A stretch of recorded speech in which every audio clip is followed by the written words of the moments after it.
Olá, sejam bem-vindos a mais um episódio de Vitamina Filosófica.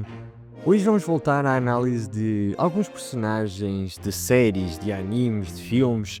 É um segmento que eu gosto muito e por isso quis partilhar mais uma reflexão que eu fiz relativamente a um personagem que quase toda a gente conhece, mesmo que não tenha visto na série, é quase que impossível não se conhecer. Estou a falar de Vegeta de Dragon Ball, ou Dragon Ball Z, como alguns podem conhecer.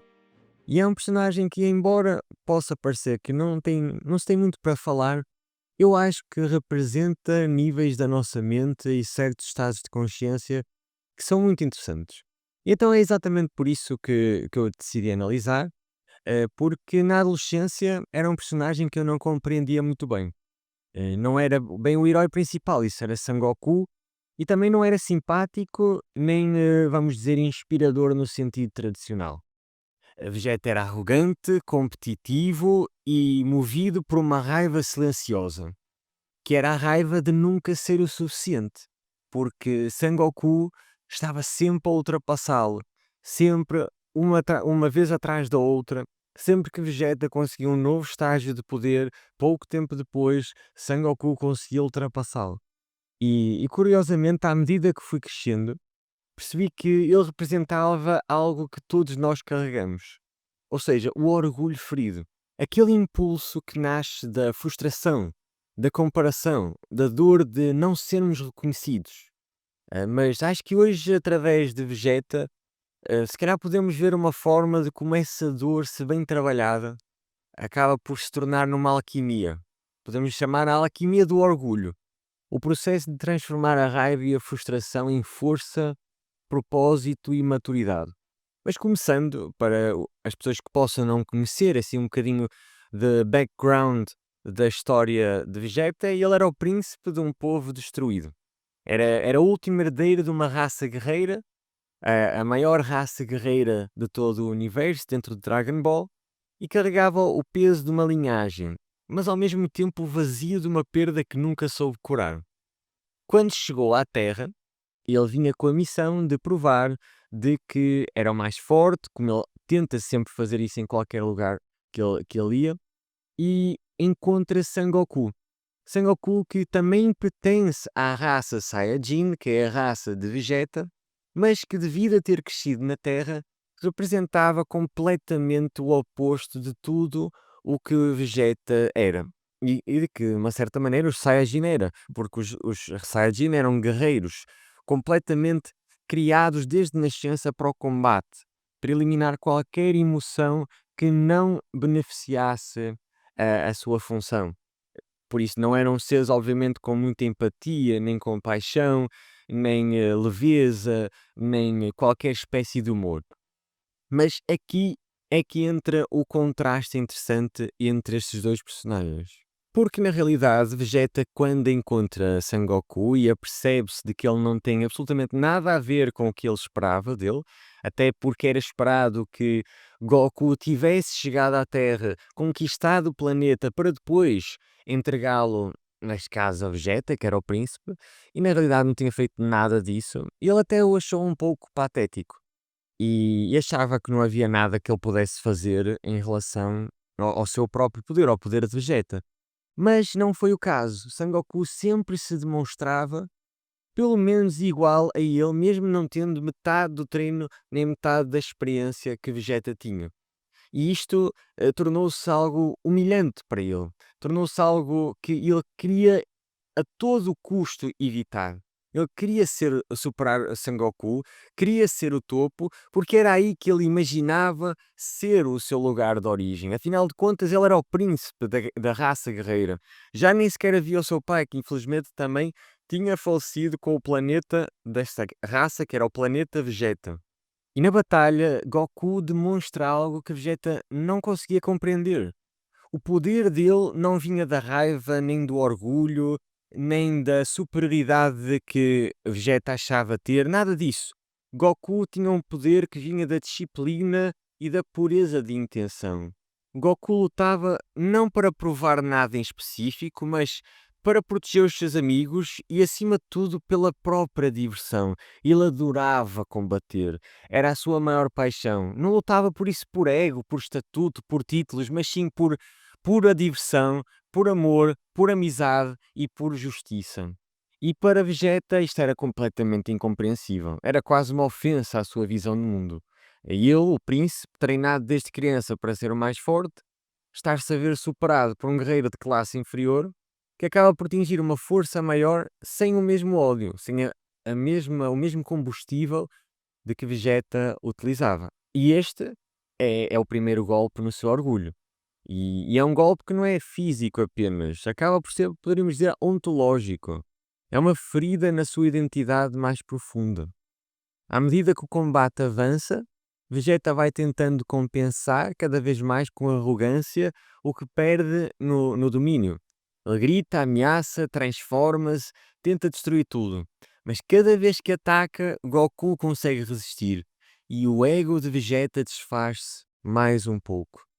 E existe um momento crucial, quando Goku derrota com a ajuda dos outros, ou seja, Gohan, Kuririn, Yajirobe, e Vegeta é forçado a fugir, gravemente ferido. E isto é um momento crucial mesmo, porque esta fuga não é apenas uma retirada militar, é uma retirada interior. É uma espécie de queda simbólica do trono do seu orgulho, porque imaginem, Vegeta, que acreditava ser o ápice dos guerreiros em todo o universo, ser vencido por um grupo de guerreiros inferiores. E ele, que se via como o topo da pirâmide, a perceber que era vulnerável. Esta é a semente da humilhação que o vai acompanhar durante toda a saga, até finalmente vir a ter a sua redenção. Depois desta derrota, ele sobrevive, naturalmente, mas torna-se completamente obcecado por Sangoku. Mas esta obsessão é uma tentativa inconsciente de curar a ferida do orgulho. Ele treina, ele luta, ele desafia-se porque precisa urgentemente de reconstruir a imagem que foi destruída. É uma busca de redenção disfarçada de rivalidade.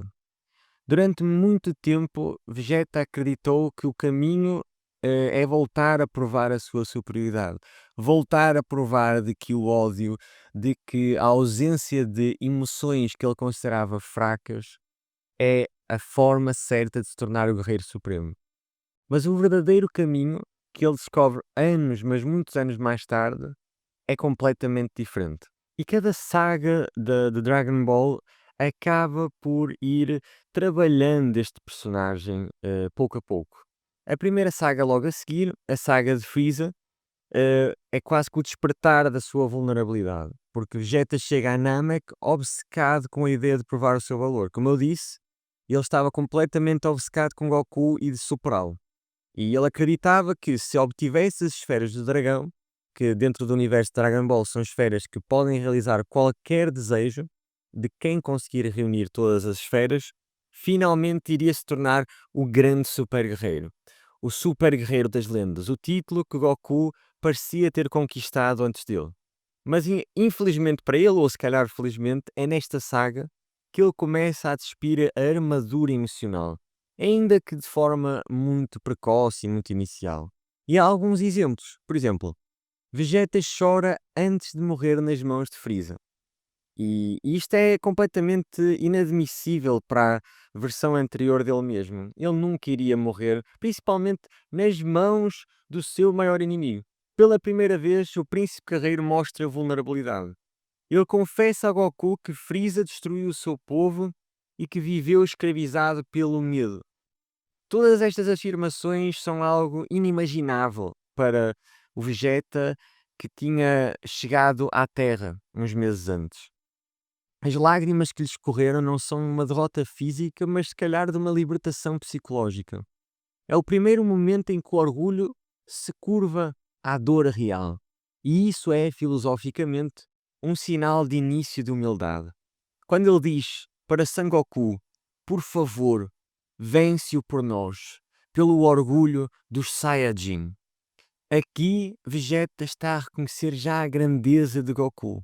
Mais uma coisa que seria completamente impensável no seu interior. É o primeiro ato da rendição do ego, podemos chamar assim. E depois continua na saga dos androides e com o Cell, após reviver, depois de morrer em Namek, Vegeta acaba por atingir finalmente o estado de super guerreiro, que todos nós já o conhecemos, todos já vimos, o super guerreiro de cabelo amarelo. Mas em vez de transformar em alguém pleno, o novo poder reacendeu o quê? A ferida antiga. O orgulho volta e agora ele acha que é o maior de todos. Tem esta máscara de autoconfiança. E há alguns exemplos. Por exemplo, um momento em que Vegeta permite que Cell absorva o Android 18 e assim atingindo o seu poder total, Cell, que é um inimigo poderosíssimo que eles tinham, e por puro orgulho ele aqui recusa eliminá-lo. Porquê? Porque ele quer lutar contra Cell no seu auge, quer provar mais uma vez que é o mais forte, que mesmo que o seu principal vilão naquele momento atinja o poder total, ele quer mostrar, não, mesmo assim eu vou ser o mais forte, não há ninguém que me possa derrotar. E o que é que acontece? Cell consegue derrotar Vegeta e este ato de arrogância e diria de uma certa ignorância quase destrói o mundo. E esta, podemos dizer que é uma metáfora perfeita da ilusão do ego. Que quando pensamos que evoluímos, mas apenas estamos a ficar mais orgulhosos. Vegeta acredita ter se tornado superior finalmente por ter ganho mais poder físico, mas ainda é escravo do mesmo impulso. O de provar o seu valor perante Goku e perante o universo. Ou seja, Vegeta, na realidade, se formos a ver, nem quer vencer Goku. Ele quer é ser reconhecido por ele. Este orgulho é quase como uma máscara de carência. E pouco a pouco vai mudando. E outra grande mudança foi com Bulma e Trunks. Porque entre a saga de Cell e a de Majin Buu, que é a última saga ou a penúltima saga de Dragon Ball, há um período de silêncio e crescimento interior. Vegeta estabelece-se na Terra, casa-se com Bulma, tem um filho que é Trunks, e é aqui que, sem o admitir, obviamente, ele é muito orgulhoso para isso, a humildade começa a nascer. E há alguns exemplos. Quando Trunks nasce, Vegeta finge indiferença, não quer saber, mas observa-o com clara admiração contida. E pela primeira vez na vida, o príncipe dos guerreiros sente laços afetivos. Algo que o seu passado nunca lhe permitiria sequer imaginar. No treino com o seu filho, o jovem Trunks, há momentos claros de ternura disfarçada e Vegeta, pouco a pouco, começa a lutar já não apenas motivado por orgulho, mas por amor, para tentar proteger aquilo que ele ama, ainda que ainda não consiga admiti-lo. E se calhar é isto que os estoicos chamariam de mudança de motivação interior. Ou seja, passar de vencer para ser alguém para tornar-me melhor para servir algo maior. Vegeta está, pouco a pouco, a aprender a amar, mas ainda sem saber o que é amar sem ego. E só na última saga principal de Dragon Ball é que Vegeta consegue avançar ainda mais. Podemos chamar que foi a queda final do orgulho. É nesta saga que o arco se fecha, o arco de desenvolvimento do personagem, com uma última e dolorosíssima prova. Babidi, o vilão, um dos vilões deste arco, oferece a Vegeta aquilo que o seu coração mais teme e ao mesmo tempo mais deseja. Poder absoluto, poder total, em troca de rendição à escuridão interior. Porquê? Porque para ter o poder que Babidi oferece, Vegeta vai ter de se subjugar totalmente mentalmente a Babidi, tornando-se o seu escravo. E obviamente uma pessoa pensaria, porque é que ele haveria de fazer isto, não é? E ele que quer ser mais forte que todos, que não quer ser escravizado. Mas ele aceitou. E isto é que é curioso. O príncipe do orgulho aceita ser subjugado para poder ter poder físico. E isto demonstra a complexidade psicológica que este personagem estava a viver naquele momento. Ehm, não porque ele precisasse de poder, mas eu acho que é porque ele não suportava continuar a viver à sombra de Goku. Embora tivesse começado a criar família, começado a despertar dimensões amorosas nele mesmo, Ele não conseguia aceitar. O orgulho humilhado da primeira batalha com Goku acho que volta aqui à superfície. E há exemplos disto na saga. O momento em que Vegeta permite ser controlado por Babidi é muito simbólico. É um orgulho, como eu disse, é um orgulho ferido. E este orgulho ferido acaba sempre por nos escravizar.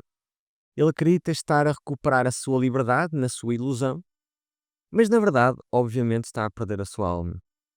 Babidi acaba por dominar não pela força, mas porque descobriu a vulnerabilidade nele. A vulnerabilidade que ele nunca curou, uma espécie de ressentimento. E depois o combate entre Majin, Vegeta e Goku. E nesta luta o círculo fecha-se. Voltam ao ponto inicial. Dois guerreiros, frente a frente, mais uma vez movidos por princípios diferentes. Mas engraçado é que agora o Goku luta com serenidade. Vegeta luta com raiva, mas já sente um vazio. O ódio que estava presente também naquela primeira batalha já não satisfaz. E quando percebe isso, a batalha deixa de ser física e torna-se metafísica. Um combate entre o velho e o novo eu. E depois, finalmente, vem se calhar o momento mais bonito, se calhar da saga de Dragon Ball. Cada um tem a sua opinião, acho que este é pelo menos um dos mais bonitos. Pois durante toda a vida, a Vegeta acreditou que a força era tudo. E nós temos visto ao longo deste episódio isso, de que o valor de um homem media-se pela sua capacidade de dominar, vencer e resistir. E acreditou sempre que o amor o enfraquecia e que a compaixão era uma distração. Mas ali, diante de Majin Buu, depois de se ter libertado do controle de Babidi, diante do caos que ele próprio ajudou a criar, ele vê o reflexo mais cru de si mesmo. Um monstro nascido do mesmo orgulho que sempre o consumiu. Majin Buu é a metáfora perfeita da sua sombra. É um poder sem consciência, uma destruição sem propósito. E naquele instante ele percebe tudo aquilo que perseguiu não o tornou livre, tornou-o num escravo.